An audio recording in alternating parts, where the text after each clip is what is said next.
This week's fitness fact is a little bit more about where are you getting your information from. In the article this week in the office, you'll find me comparing a doctor by the name of Dr. Booth versus the TV personality Dr. Oz. And please don't get me wrong, I'm not beating up on Dr. Oz. There's a lot of stuff on his show that's really positive and really good. But we do, in our culture, where it's so easy to have a platform, especially with social media and the internet, there are people that don't necessarily have the kind of grounding in the background necessary to understand some of the recommendations that they're giving out. And so we sort of have this popular culture or this celebrity style doctor versus somebody who's really actually been in the trenches and can analyze all the data and come to us with really great information. And so Dr. Booth recommends that for aerobic fitness that we only need to do about 2 miles a day of walking at about 3 miles per hour. So that's a fairly brisk pace, but that's all we need for our aerobic capacity, for longevity. That's what we're talking about, 100 plus living fitness. So longevity is the 2 miles a day at 3 miles per hour. So that's not a lot of time,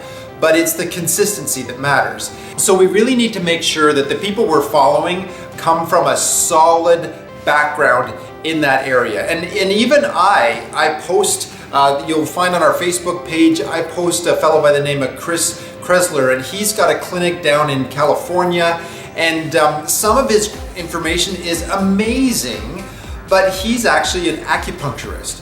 And so again, not that he can't educate himself and know a lot about health and fitness and these types of things, but you need to understand where and who you're getting your resources from. And not to kind of be all boastful about chiropractic, but you know, the one profession educated as doctors as long, often, and even more sometimes, depending on your chiropractor, more hours in school than your family physician. The chiropractor really is the quarterback for all things natural. I know that's not always the case, but if a chiropractor has done his due diligence and studied it like we have at Lighthouse, then we're a great quarterback for kind of the holistic alternative life, you know, moving away from that chemicalized view of healthcare. So really make sure you're considering the source, look at the data, look at the science, so you make sure that the recommendations you're following are actually going to give you the results you want. And that's 100 plus living fitness for this week.